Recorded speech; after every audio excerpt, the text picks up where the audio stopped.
esto Sudé. para que Henry Sudé es perito, investigador de campo y reconstructor de accidentes de tránsito, de tráfico en el área regional de tráfico metropolitana de Norte. Amigo Eric. Hola, buenas tardes a todos. Muy buenas Un tardes. saludo desde España, en concreto desde Cataluña. No sé, ¿me oyen bien? Sí, señor. Perfecto, pues. Si les parece, empezamos con la pequeña parte. Dígame. Un minutico. Jaime, por favor, ¿puede dar clic en dejar de compartir pantalla, amigo Jaime? Sí, claro. A ver. Porfa, ahí en la parte superior. Exacto. Gracias. Vale. Muchas gracias, amigo Jaime. Bacano. Gracias, señor Jaime. Gracias. Pues lo que les comentaba, si les parece, empezamos con la exposición siguiendo la temática que ustedes han planteado del tema de policía judicial en el ámbito de la inspección ocular del escenario de los hechos y de la inspección ocular o técnico-policial de cadáver. Antes que nada, les quiero adelantar que nosotros aquí, concretamente en Cataluña, en el noreste de España, la comunidad que a veces es un poco ruidosa, no realizamos inspecciones oculares a cadáver, porque esa prerrogativa pertenece a lo que sería el Instituto de Medicina Legal y Ciencias Forenses de Cataluña, que es una unidad que depende del Ministerio de Justicia, de la Consejería de Justicia, y son ellos los que hacen la inspección.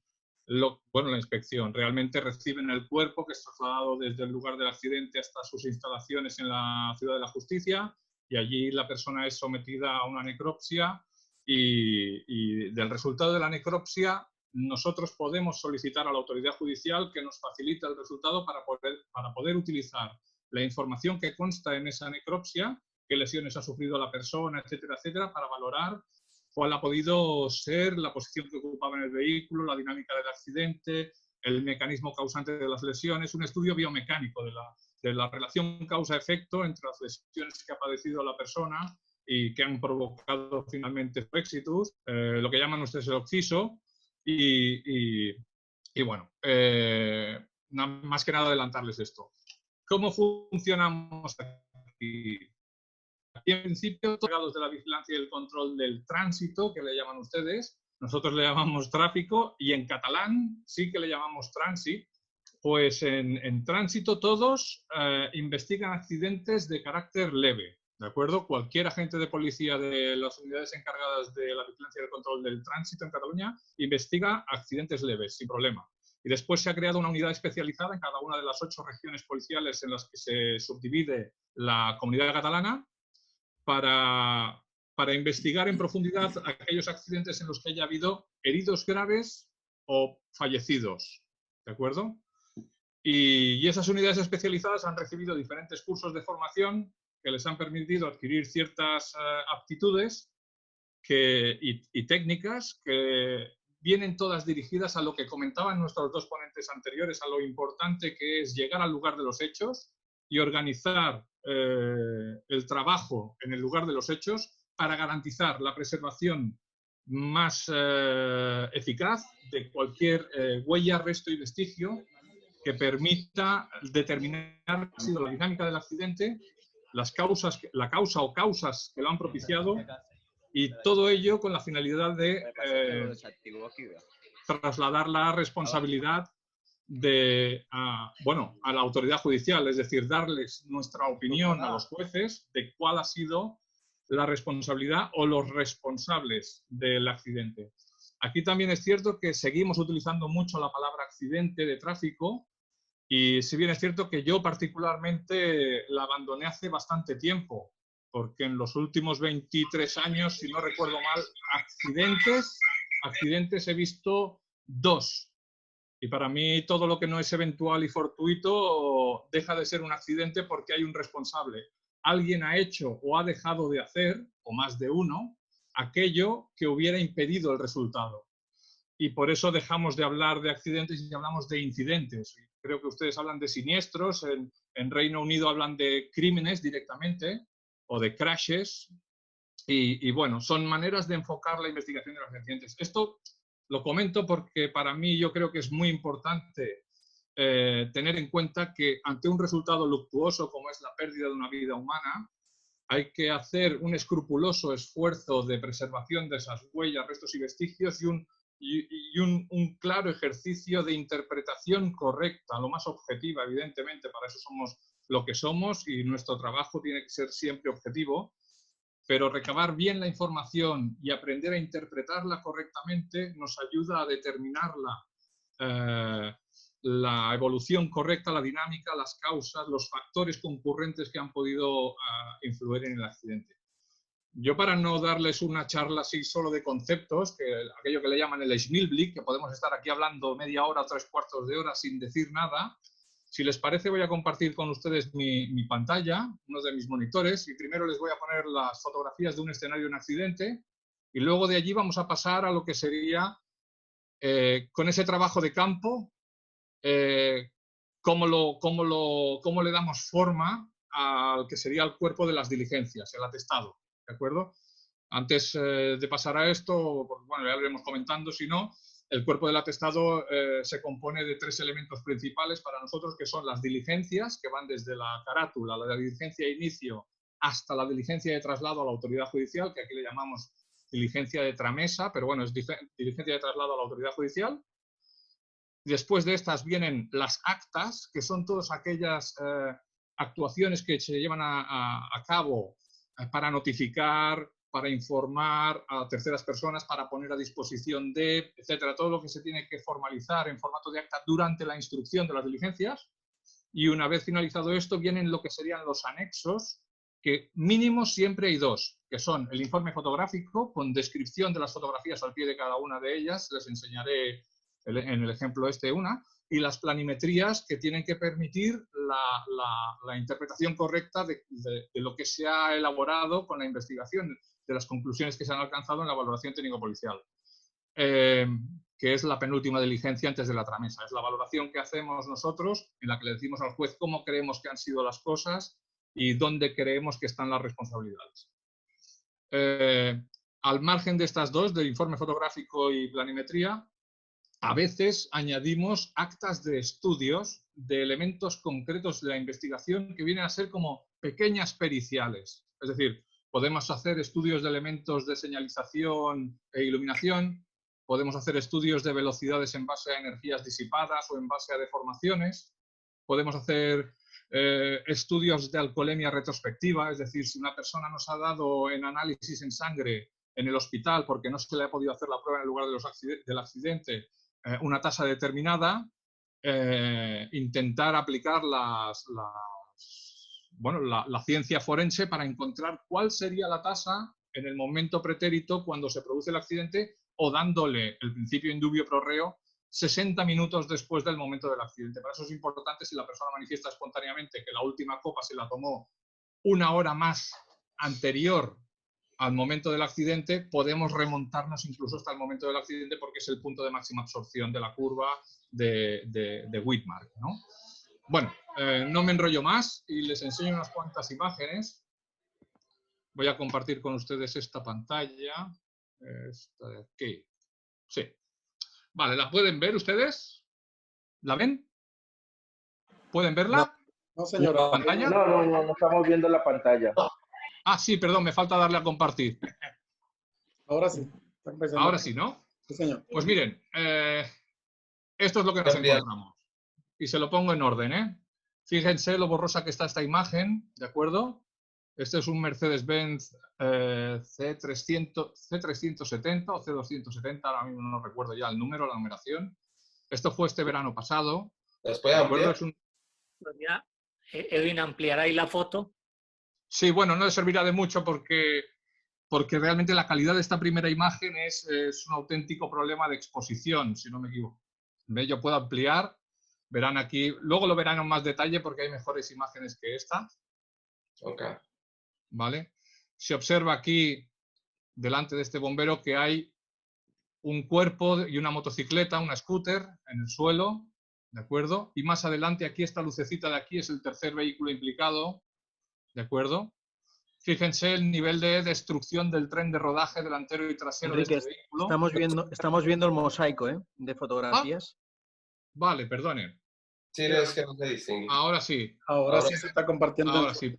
Perdónenme, es la falta de experiencia porque es mi primera vez que participo en un webinario y bueno, a ver si lo solventamos. Lo que les decía, teníamos este vehículo fuertemente dañado, esta motocicleta con una persona aquí tumbada y un tercer vehículo aquí implicado en este accidente. Esto es una vía, no es una vía rápida, ni una carretera, ni una autovía, ni una autopista, es una carretera convencional con 2 carriles para cada sentido, separados por mediana. Aquí detrás hay una pequeña incorporación, lo veremos mejor en otras imágenes. A ver si podemos pasar. Sí. Posición final de este vehículo. Fíjense que tiene estas fricciones aquí, señal de que ha estado dando vuelcos de tipo tonel, estos arañazos de los bajos en el asfalto. ¿De acuerdo? Posición final de la persona que falleció a causa de este accidente, que no es un accidente, ya se lo adelanto. Se calcinó, se incendió su vehículo. Por suerte, 2 personas que estaban cerca consiguieron un extintor y lo pudieron extinguir, aunque la persona se encontraba sin vida desde el momento del impacto. Y el otro vehículo implicado, ¿de acuerdo?, que ha perdido el panel de la aleta y de la puerta de la conductora en su interacción con el turismo Mercedes. Aquí se ve quizá mejor esa interacción, que es una fricción positiva. ¿De acuerdo? Bomberos siempre trabaja por la seguridad de todos y eliminan la alimentación eléctrica de los vehículos implicados. Esto es un resto del turismo Mercedes que se encuentra aquí. Es el paragolpes delantero, si no recuerdo mal, se encuentra debajo del vehículo, del tercer vehículo implicado. Es el paragolpes delantero del Mercedes. Sigue siendo Renault Scenic, elementos de seguridad activados. Esto es importante referenciarlo. De qué elementos dispone y cuáles se han activado. Elementos de seguridad pasiva, aquellos encaminados a minimizar las consecuencias en caso de accidente. Las personas que filiamos en el lugar del accidente rápidamente simplemente con una fotografía de su documentación, y si tienen que marchar, que marchen. Estas eran las personas que ayudaron a extinguir el incendio que se inició en el vehículo, en la motocicleta, y a los cuales también se les tomó declaración en relación a los hechos, declaración que nosotros llamamos manifestación voluntaria, porque no tienen consideración de investigados, y entonces, al ser simplemente testigos, se les llama manifestación voluntaria aquí, y se hace en el mismo lugar de los hechos, pero en esta ocasión el escenario era tan dantesco y éramos muy pocos los efectivos para poder atenderlo, que decidimos priorizar unas cosas sobre otras. ¿De acuerdo? Esta es la parte posterior del turismo. Observen el daño que tiene en este montante posterior, en el pilar C trasero, el derecho. Es un daño, un contacto brutal contra un elemento de arista, ¿de acuerdo? Y esta compresión también en la zona del maletero, ¿de acuerdo? Y lo que decíamos, los trenes de rodaje están todos. Otra fotografía borrosa, la posición final de este vehículo. ¿Vale? Intentamos ahora ir hacia atrás, hacia donde ha empezado el problema, y nos encontramos que aquí, ¿vale?, esta sería la calzada por la que circulaba ese vehículo, ¿vale? Parece que encontramos, observen este detalle, esto es un surco, una herida recientemente nueva en el hormigón de la cuneta de drenaje superficial de uno de los sentidos de circulación. ¿De acuerdo? Y aquí, más adelante se verá en más detalle, se produce el impacto, porque el vehículo sale proyectado en tiro parabólico contra esta pared, y de esta saldrá rebotado hacia el suelo, y del suelo seguirá cruzando, dando diferentes toneles y dejando numerosas heridas en el asfalto y huellas de neumático, etcétera, hasta cruzar la mediana por un punto dado, donde se altera su trayectoria para seguir cruzando, pero con menor ángulo, hacia el carril de circulación izquierdo del sentido contrario, y es donde interacciona contra el turismo y contra la motocicleta finalmente. Vamos a ver si podemos avanzar más imágenes. Estas son las imágenes del mismo día de los hechos. Aquí se ve con detalle lo que les comentaba. Se salió de la vía, cruzó todo el arcén y cayó en la cuneta, y aquí salió proyectado hacia aquel punto que les decía, que les marcaba aquí. ¿De acuerdo? La casualidad, simplemente es un detalle anecdótico. Aquí ya se había producido otro impacto de otro vehículo que ya había salido por este mismo lugar en fechas pretéritas y había una marca de pintura aquí. Y entonces vino este grafitero, que es un grafitero conocido de la zona, un tal Yokos, y Yokos repintó aquí su grafito, estaba nuevo. Y bueno, es curioso al menos que si no hubiera repintado aquí hubiéramos tenido problemas para determinar si esta pintura era nueva de este accidente que nos ocupa, o si de este incidente que nos ocupa, o si era vestigio de la colisión más antigua. ¿De acuerdo?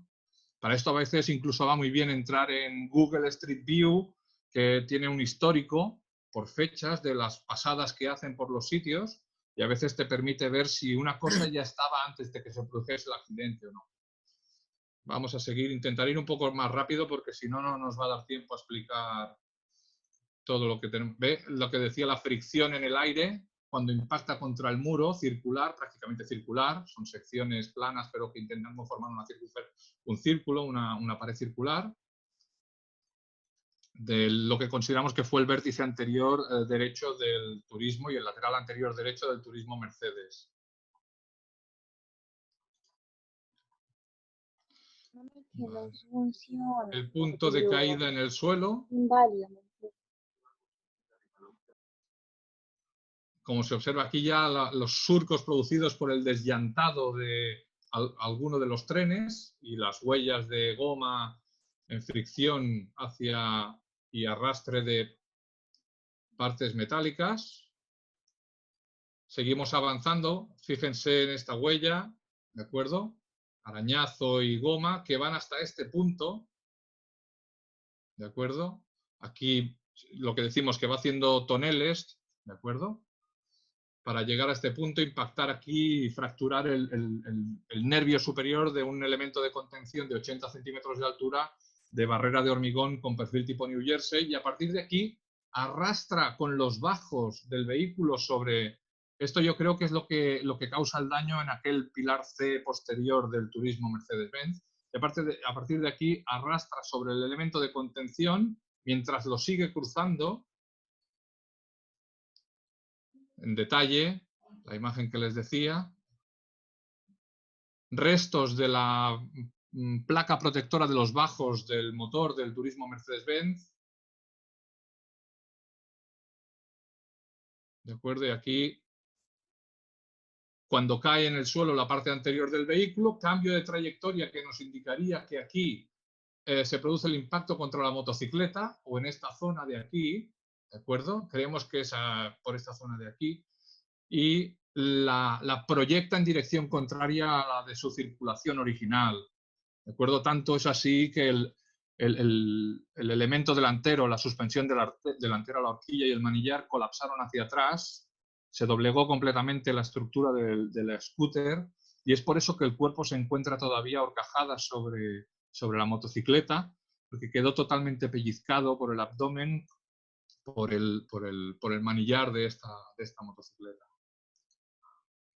Detalle de la fricción contra el... Subimos aquí arriba aprovechando la infraestructura lateral, que hay aquí una estación de tren, un vial que va a una estación de tren. Intentamos ver algo de noche. Todos los gatos son pardos, dicen, y realmente los vestigios se revelan muy poco. Pero fíjense lo que hemos puesto aquí en el suelo. ¿Ven esta placa? Pues esta placa y marcas que hacemos en el asfalto, ¿de acuerdo? Que aquí no se observan muy claramente, pero están aquí, nos permiten hacer o aplicar una técnica, ¿ve? Otras 4 imágenes en las que salen estas 4 placas, conocidas las distancias entre estos 4 puntos, que son las longitudinales, transversales y las diagonales, nos permiten luego obtener una imagen rectificada, que decimos, aplicar una técnica de rectificación fotogramétrica que nos ofrecerá una imagen cenital de la calzada con los vestigios que hayan sobre ella. Pero de noche no tiene mucha utilidad, la verdad, ¿eh? Se hizo, de todas maneras, se aplicó la técnica y viendo el resultado aquella misma madrugada, ya se solicitó que durante el día siguiente viniera una unidad especializada de la División de Tráfico para que preservara mejor los vestigios de la dinámica de salida de vía colisión y las diferentes colisiones y traslados del vehículo causante del incidente que nos ocupa. Seguimos para adelante, vemos aquí subidos también al camión de bomberos. Esta es una imagen desde el camión de bomberos con su elemento de iluminación. Intentábamos preservar esas imágenes de esta manera, nocturna, para intentar preservar al máximo lo que teníamos. Marcamos las posiciones de los vehículos, lo que hacemos todos nosotros en nuestro trabajo a diario, marcar todo aquello que pueda ser de interés, ¿vale? Antes de que llegue, nosotros le llamamos cariñosamente el EDP, el Eco Delta Papa, que es el equipo de destrucción de pruebas, que patean alguna cosa, lo sacan de donde estaba o directamente lo barren o lo cubren de sepiolita o de absorbente y nos impiden una mejor investigación de las cosas. Para eso también hay que estar presente y simplemente advirtiendo de la necesidad de preservar el escenario hasta que terminemos con la investigación, pues todo el mundo lo respeta y no hay más problema. ¿De acuerdo? Bueno. Vamos a ver el trabajo que hicieron en diurno los compañeros de esa unidad que les decía. Y aquí aplicaron una técnica que es la más novedosa que se ha utilizado hasta ahora para preservar un escenario, que es directamente se vuela con un dron por encima. El dron ya te ofrece una imagen cuasi cenital y prácticamente no hay ni que rectificar las imágenes en el software para obtener una imagen a escala del escenario. ¿De acuerdo? Esta es la cuneta por la que se produjo no la pérdida de control, sino que llegamos a determinar que fue un abandono del control del vehículo. ¿De acuerdo? Se observa aquí más adelante un punto por donde se produce la salida de vía. Este vehículo, el vehículo responsable, circulaba por este vial, ¿de acuerdo? En aquella dirección, y se saldrá de la vía por aquí, volará hasta este punto de impacto en el muro y caerá y cruzará la vía y provocará esa colisión mortal a esta altura. Más de 150 metros de evolución que ya nos daban una indicación de que la velocidad que nos ocupaba era altísima, ¿de acuerdo? Bueno, vamos a ver si empiezan aquí. Estas ya son fotografías cenitales hechas con el RPAS o el dron, como lo prefieran. Y se va avanzando, se van haciendo esas marcas, esas numeraciones que nos permiten luego unir unas imágenes con otras. Y esos puntos se tienen que referenciar lo mejor, en este caso, como es una pendiente descendiente, y en este caso lo que aplicaron fue medición tridimensional. ¿De acuerdo? Todos los puntos tienen también su cota Z y eso permite una mejor rectificación del terreno. Si no se tiene, y para escenarios en los que no haya una evolución tan salvaje como esta, que nos ocupa, medir simplemente las 6 distancias que hay entre los 4 puntos con una cinta métrica, nunca con un odómetro porque da mucho margen de error, pero con una cinta métrica es mucho mejor la medición. Y si se pudiera disponer de un distanciómetro láser, mejor que mejor todavía, es más que suficiente para poder hacer las mediciones. ¿Veis lo que les decía? El punto de impacto contra la pared, perdón. El punto de impacto contra la pared y caída, y ya continúa la evolución. Aquí han cambiado la orientación de la cámara del dron. ¿Vale? Llegamos a este punto para cruzar. Y se produce claramente un cambio de trayectoria, ¿de acuerdo? Veníamos quizás en este ángulo a impacto contra la valla y de aquí cambiamos a un ángulo mucho más menos oblicuo, ¿de acuerdo? Que se acerca más a lo que son ángulos muy distintos. Se repiten algunas imágenes, eso siempre pasa, pero bueno, se tuvo que determinar si estas huellas pertenecían o no pertenecían a este incidente. Afortunadamente eran de un incidente previo. ¿De acuerdo? Y continuamos aquí con más imágenes y las posiciones finales de uno y otro. ¿De acuerdo? El turismo, la motocicleta y el otro turismo implicado quedó más aquí atrás. acuerdo? Todos esos marcajes se hacen antes, la noche de autos, por decirlo así, ¿de acuerdo? Y de día, pues siempre es mucho mejor hacer este trabajo de día. Bueno, pues con esa información, ¿qué más hacemos? Pues en el mismo lugar de los hechos no se le pudo practicar la prueba de alcoholemia ni de drogas al conductor del turismo Mercedes-Benz y evidentemente al conductor de la motocicleta tampoco, porque resultó occiso. Y a la conductora del turismo Renault Megane sí se le pudo practicar, siendo negativos los dos resultados. Ella fue herida leve. Entonces, ¿qué hicimos? Comisionamos una patrulla al hospital donde había sido trasladado el conductor del turismo y allí entregamos un oficio de reserva de sangre. Lo primero que se hace ante un herido a priori grave cuando ingresan a un servicio de urgencias aquí es extraerle sangre para saber qué medidas terapéuticas se pueden aplicar sobre él y lo que hicimos fue eso, pedir que se preservara esa sangre por si la propia persona nos autorizaba a llevárnosla para analizar en nuestro laboratorio, y así fue. Nos autorizó, nos llevamos al laboratorio, esta persona fue positivo en alcohol y benzoilecgonina, que es un metabolito de la cocaína, y en THC, tetrahidrocannabinol, que es consumo de hachís o marihuana. De la necropsia que le efectuaron al conductor de la motocicleta salió que no había ni alcoholemia ni drogas. Y bueno, entonces, nuestro atestado que les decía, lo tienen en pantalla, ¿verdad? Sí, está en pantalla. Está en pantalla. Sí, señor, Pues está en pantalla. vamos a Y que principio. te quedan Díganme. 5 minutos, por favor. 5. Te quedan Perfecto. 5 minutos. 5, Vale. perfecto. Venga, pues, a ver si podemos ir más deprisa hacia arriba. Sí, por aquí. Por lo que les decía, nuestros atestados tienen una carátula, ¿de acuerdo? Identificamos brevemente el motivo de la instrucción. No es un accidente de tráfico ni es nada que se le parezca. Es conducción bajo los efectos de sustancias estupefacientes, conducción manifiestamente temeraria y homicidio por imprudencia grave. ¿De acuerdo? Lo calificamos así nosotros porque si no lo hacemos así, es posible que no se obtenga la deseada incoación de oficio por parte del Ministerio Fiscal. Después el resumen explicamos un poco cómo ha sido: salida de vía con choque contra el elemento de drenaje, muro, mediana y cruce al sentido contrario donde se produce colisión frontal contra un turismo y una motocicleta, causando lesiones leves en la conductora del turismo y la muerte del conductor de la motocicleta. ¿De acuerdo? Se lo traduzco porque como está esto en catalán, pues sé que tiene problemas. En este caso, estas son unas ampliatorias, porque al tratarse de un accidente grave con víctima mortal, hacemos unas diligencias previas que llamamos iniciales, que enviamos al juzgado a ser posible el mismo día o al día siguiente del accidente con resultado de víctima mortal, para agilizar todos los trámites que la familia siempre necesita en estos casos.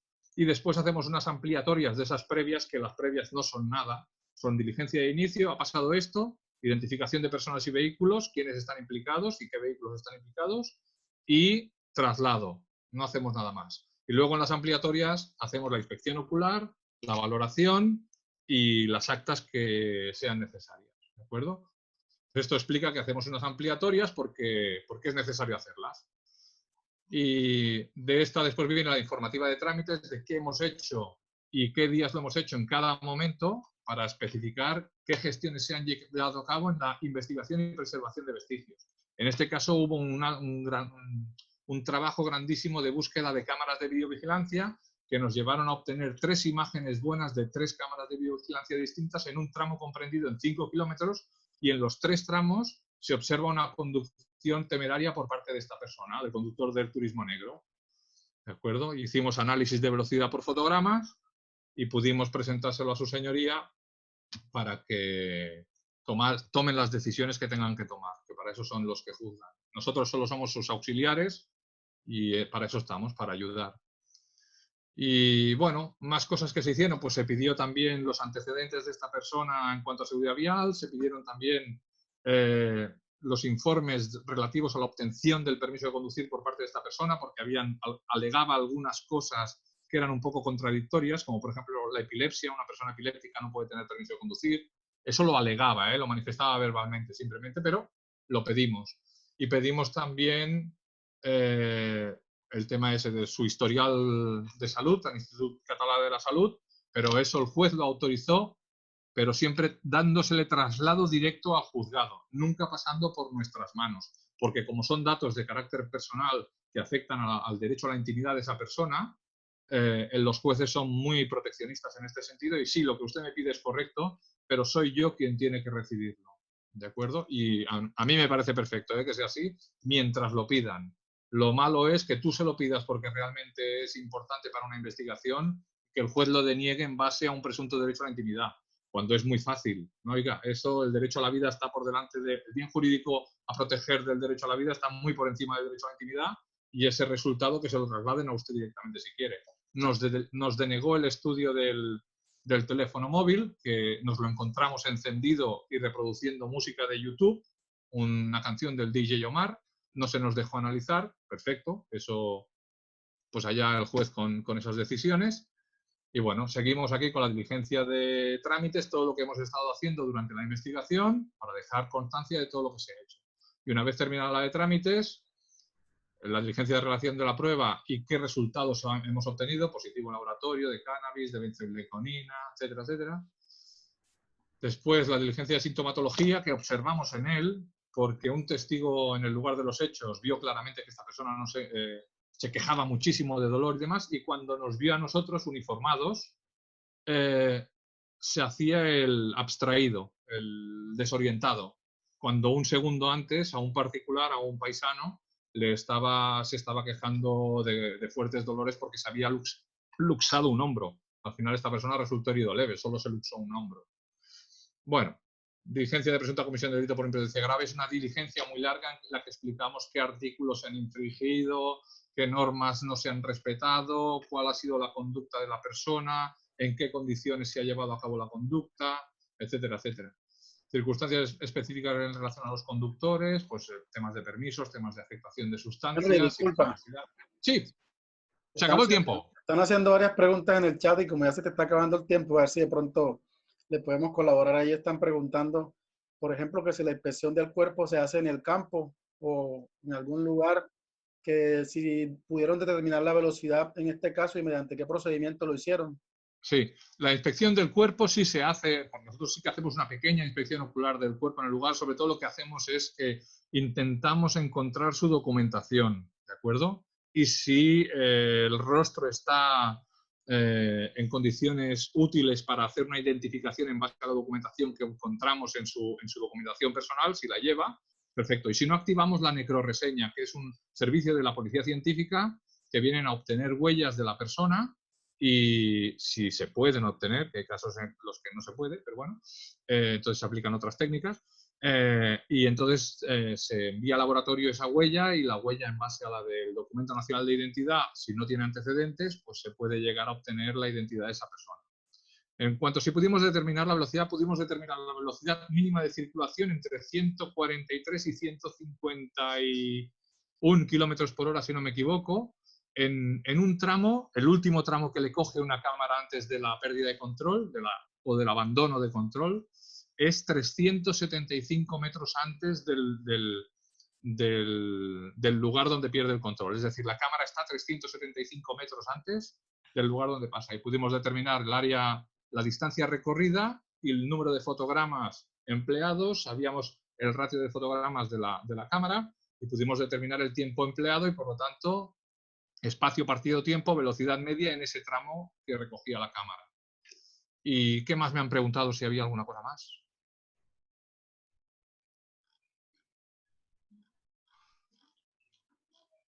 No sé si no hay ninguna pregunta más. Yo lamento no nos da más tiempo. Les enseñaría... ¿Cómo pueden establecer el triaje o para determinar que es un accidente leve o más grave? Bueno, aquí el criterio normalmente está en la fractura, ¿de acuerdo? Se llaman heridas que requieran una segunda intervención médica y, por ejemplo, la retirada de puntos no se considera segunda intervención médica, o las curas para la cicatrización de una herida no se consideran segunda intervención médica, ¿de acuerdo? Se considera que una segunda intervención médica pues vendría a ser por ejemplo, pues, has sufrido una fractura, te han tenido que enyesar y luego te tienen que intervenir quirúrgicamente porque para asegurarse la correcta sanación de esa extremidad, por ejemplo. O, por ejemplo, pues eso ya sería una herida grave, ¿de acuerdo? Y eso ya implicaría la confección de un atestado. O el hecho de que una persona pase más de 24 horas ingresada. Si una persona pasa más de 24 horas ingresada, se entiende que ha necesitado de un procedimiento de observación médica, que no se le podía dar el alta hospitalaria antes y que requería de esa observación porque realmente pues, el traumatismo sufrido era considerable. Y vaya, en principio la diferencia entre leve y grave viene a ser esta. Aquí es al corte, ¿de acuerdo? O sea, quiere decir que mediante fotografía se determina la velocidad. Si es físicamente eso posible. Fotogramas, los fotogramas de un vídeo. La distancia recorrida por un móvil delante de una cámara fija que está grabando un espacio concreto que se puede medir. Y entonces, si ese espacio concreto se puede medir, uno puede determinar en qué momento el frontal del vehículo entra en la zona medida y en qué momento la parte posterior del vehículo sale de la zona medida. De tal manera que se puede sumar incluso a esa distancia conocida la longitud total del vehículo y esa es la distancia recorrida por el móvil en un tiempo dado. Y eso nos da la velocidad de circulación del vehículo en ese tramo. Velocidad de tramo. No es una velocidad instantánea, como nos daría un radar, sino la velocidad necesaria media para poder recorrer ese tramo en ese periodo de tiempo conocido. Si tuviéramos más tiempo, quizá en otra ocasión no tengo inconveniente de enseñarle algunos ejemplos de casos de estudio de velocidad por fotogramas que son francamente sorprendentes, porque permiten determinar a ciencia cierta incluso la velocidad. Después, en otros casos, hemos utilizado álgebra para determinar que si este vehículo alcanzó aquel fuera ya de plano a una distancia conocida, etcétera, etcétera, pues un sistema de dos ecuaciones con dos incógnitas, lo resolvemos y tenemos a qué velocidad ha tenido que seguir circulando para atraparlo. Siempre suponiendo que la velocidad del primero de los móviles era constante a la velocidad que pasó por cámara. ¿De acuerdo? A veces no dejan de ser hipótesis plausibles, cierto es, ¿eh? Pero lo que sí es cierto es que después de contrastar, lo que utilizamos es métodos de contraste. Y después de aplicar el principio de conservación de la energía en este accidente, con esta evolución de 150 y pico metros que tiene desde el primer punto de salida de vía, bueno, más que desde el primer punto de salida de vía, desde el primer impacto contra la cuneta hasta la posición final, toda esa energía que fue disipando en las rotaciones, los volteos, el arrastre, incluso teniendo en cuenta más los dos impactos, la proyección de la motocicleta hacia atrás, que no deja de ser una masa considerable, etcétera, etcétera. Todo ello añadido nos permitía determinar que sí, que realmente la velocidad mínima necesaria para poder protagonizar esa evolución era la que nos ofrecía el estudio de velocidades por fotogramas. No sé si les he podido aclarar algo. Sí, muchas gracias, sí. Yo creería que, bueno, es importante el tiempo de los participantes. Habíamos dicho que hasta las 12, teniendo en cuenta, pues, como hay una serie de preguntas y obviamente si el amigo Quique todavía tiene disponibilidad, porque depende también de su tiempo. Ahora a continuación sigue el doctor Rafael Mendoza, que tiene mucho tiempo, yo sé que tiene bastante tiempo, y si los participantes tienen más tiempo de llegar hasta las 12:30, no tenemos problema con que el amigo Enrique vuelva a respondernos otras preguntas que están haciendo allí. De acuerdo, yo por mí no hay problema, les sigo atentamente y ya me avisarán ustedes. Vale, otra pregunta que se hace, a ver, si el conductor de vehículo no autoriza la toma de sangre para la prueba de embriaguez, ¿qué procedimiento siguen ustedes? Cuando no autoriza, sí. Cuando no autoriza, entonces la muestra sigue reservada en el centro hospitalario, en su laboratorio, a la temperatura adecuada, etcétera, y entonces nosotros solicitamos autorización judicial. Y en estos casos en los que hay una víctima mortal y demás y que hay que determinar ciertas cosas, los jueces no ponen impedimento siempre piden que se le haya pedido primero permiso a la persona, autorización a la persona, que haya tenido la persona oportunidad de dar su autorización. Y solo si la persona se ha negado, entonces el juez ordena al hospital que nos entregue la muestra. El juez es el único que puede pasar por encima de los derechos de la persona. Vale, hay otra pregunta con base en el tema de los cálculos de velocidad, que ya lo Sí. explicaste bien y que se puede hacer obviamente tanto por el video con sus fotogramas como obviamente todos los indicios que hay en el lugar de los hechos, y hay dos formas que se pueden obtener el video, hacer el comparativo. Entonces dice la pregunta, ¿la base de los cálculos de velocidad fueron de certeza o probabilidad? La base es de probabilidad, de probabilidad. ¿Por qué? Porque nosotros no podemos dar, iba a 173,2 kilómetros por hora. Eso no lo podemos hacer, un buen reconstructor nunca lo haría. Es difícil que un buen reconstructor haga eso. Un reconstructor, un perito, lo que va a hacer siempre va a ser trabajar con unos rangos establecidos por la ciencia forense en cuanto a coeficientes de adherencia, coeficientes de fricción de partes metálicas, energías disipadas en deformaciones estructurales y demás, que le va a permitir siempre obtener un rango, es decir, se va a encontrar con un resultado, una horquilla de valores que le van a decir, este señor circulaba como mínimo entre, por ejemplo, entre 143 y 151 kilómetros por hora. Y decimos, pero ¿podía circular a más? Yo le puedo asegurar que como mínimo circulaba a entre 143 y 151.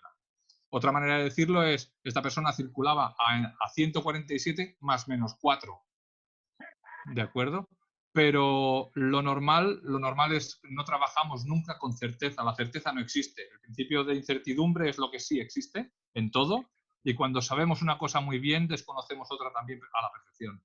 Y entonces lo que hacemos es trabajar con el principio de conservación de la energía, cantidad de movimiento, delta V, deformaciones, con todo lo que la ciencia forense nos ha enseñado, y es con esa información con la que trabajamos para obtener un rango de velocidades que siempre podemos decir que es mínimo.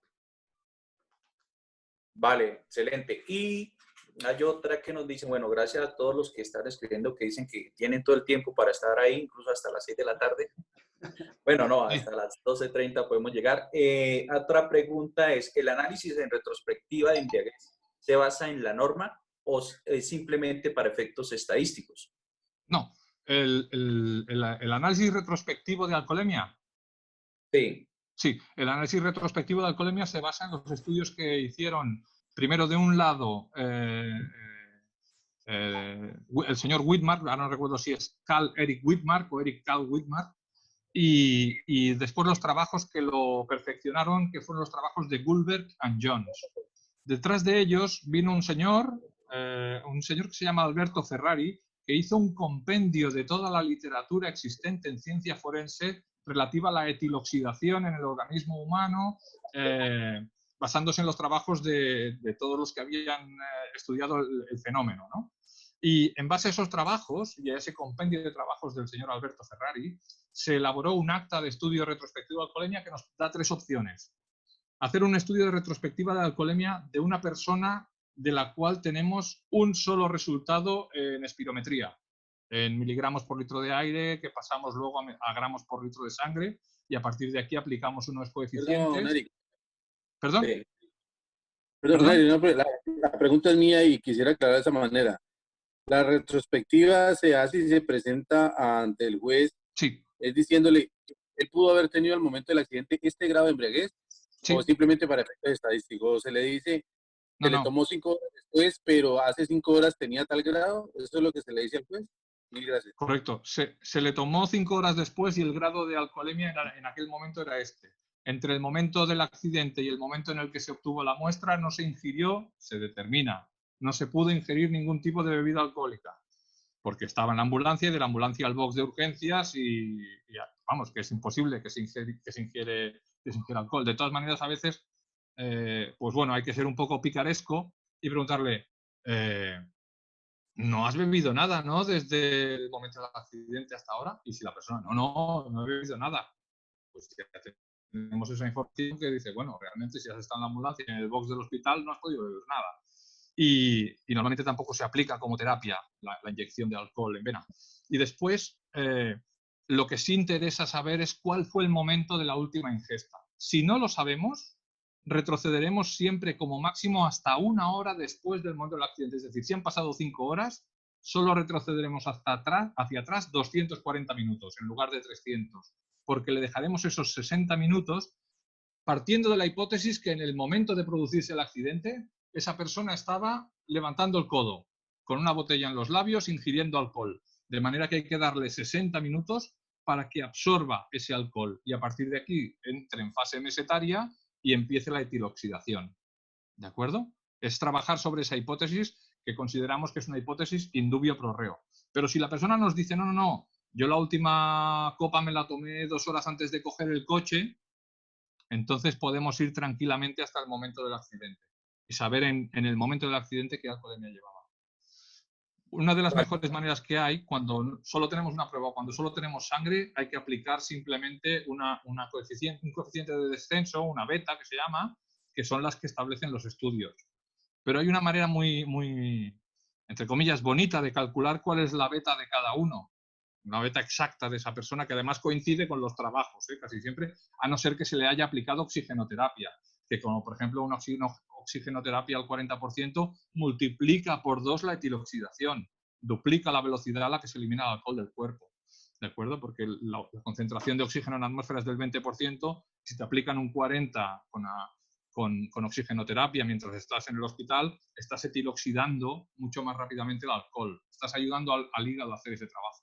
Pero bueno, al margen de este detalle, si tú puedes hacerle pruebas con espirómetro, el que llamamos el evidencial, etilómetro evidencial, y se le hace una primera prueba y se dejan pasar no 10 minutos como a nosotros dejamos pasar 10 minutos entre prueba y prueba, pero cuando hacemos retrospectiva o pretendemos hacer retrospectiva, en lugar de dejar pasar 10 minutos, dejamos pasar 20 o incluso 30 antes de hacer la segunda prueba, porque eso reduce el porcentaje de error del resultado, porque nos va a dar dos resultados, y si está mesetario, mala suerte, porque significa que todavía está en esa fase mesetaria, que todavía no ha empezado la etiloxidación. Mesetario me refiero que da 0,30 y 0,30. Pero imaginémonos que da 0,50 y 0,45. Pues a partir de aquí, con esos 30 minutos de decalaje, sí que puedo calcular cuál es su pendiente de etiloxidación y aplicársela a los minutos anteriores, hasta 60 minutos después del accidente o hasta el momento del accidente si la última ingesta fue más de 1 hora anterior al momento del accidente. Vale. No sé si me ha entendido esto. Sí, una última pregunta, porque el tema de la alcoholemia, la embriaguez es bastante amplio y sí, lo habíamos hablado con el amigo Rafael de que eso amerita un tiempo mayor en webinar para hacer todo el procedimiento como tal. En este momento se nos saldría mucho el tema hablar solo de la embriaguez porque es importante todo el manejo del lugar de los hechos, como lo explicó muy bien o los docentes anteriores, a partir de lo que es el procesamiento del lugar de los hechos y la importancia de esa fijación y la descripción de cada elemento y como usted mismo lo planteó, cómo el fotógrafo fue recreando con esa fijación fotográfica, recreando prácticamente el accidente. Fue de esa manera como se entiende cómo sucedieron los hechos, pero es importante ese análisis que hace directamente ya sea el líder del laboratorio de criminalística o si es una sola persona en caso, por ejemplo, de lesiones aquí en Colombia, a veces solo va una autoridad de tránsito y le toca trabajar solo, es primero hallar esos elementos, identificarlos, hacer un análisis para empezar a hacer ese procedimiento de fijación. Entonces, la última pregunta, que yo sé que también eso va a tener un enlace bastante importante para hacer otro webinar sobre lo que es la embriaguez, es que cuando detectan que efectivamente esa persona va bajo los efectos del alcohol, ustedes realizan captura o no realizan captura, teniendo en cuenta que, bueno, aquí la captura en flagrancia es muy diferente a que porque esté embriagado o no. La embriaguez no da captura en flagrancia, pero allí en España, ¿cómo lo manejan? Depende del grado de sintomatología de la persona y del grado de alcoholemia que nos haya ofrecido en la práctica de la prueba. Lo que se hace siempre, en caso de alcoholemia positiva, aunque sea en el rango administrativo, nuestro rango administrativo va de 0,25 miligramos por litro de aire expirado hasta 0,60, estaríamos en grado administrativo, o 0,40 si es en accidente. Por encima de 0,40 en accidente o infracción, o por encima de 0,60 en control preventivo, entonces sí se instruyen diligencias. Pero esa instrucción de diligencias no implica la detención del conductor, implica la inmovilización del vehículo. ¿De acuerdo? En el caso de que su estado de embriaguez sea tan elevado que pueda representar un riesgo incluso para sí mismo, es decir, si le movilizamos el vehículo, nada nos asegura que no empiece a deambular por la carretera y sea atropellado. Lo que solicitamos entonces es el traslado de esa persona por un servicio de emergencias médicas a un centro hospitalario donde le apliquen oxigenoterapia y lo que sea necesario para que se recupere lo antes posible, y a partir de aquí el vehículo sigue inmovilizado en el lugar de inmovilización. Él tiene su acta en el bolsillo con un número de teléfono al que tiene que llamar cuando se le pasan los efectos de la ingesta abusiva de bebidas alcohólicas para que vayamos a hacer el levantamiento de la inmovilización. Pero la detención es si hay un resultado aparte de esa conducción bajo los efectos del alcohol. Si estamos hablando de que hay conducción bajo los efectos del alcohol y se produce colisión y hay un herido grave o, sobre todo, en caso de que haya provocado la muerte a una tercera persona, entonces sí que se practica la detención. También le digo una cosa, que a nivel de investigación practicar una detención nos lo complica todo muchísimo, porque usted ya sabe que tráfico es muy distinto de seguridad ciudadana. Detener a una persona y pasarla a disposición judicial se puede hacer en 12 horas, pero lo que es el trabajo de una investigación de un accidente de tráfico, un reportaje fotográfico, una planimetría, una valoración de la dinámica del accidente, etcétera, llevarla a cabo en 12, 24 horas es prácticamente imposible y somete a un estrés innecesario a una unidad instructora que a lo mejor tiene problemas para poder adjuntar a las diligencias de remisión al juzgado del detenido esa información que es necesaria para que el juez valore oportunamente la conducta de esa persona. Sí, entiendo. Bueno, Quique, muchas gracias.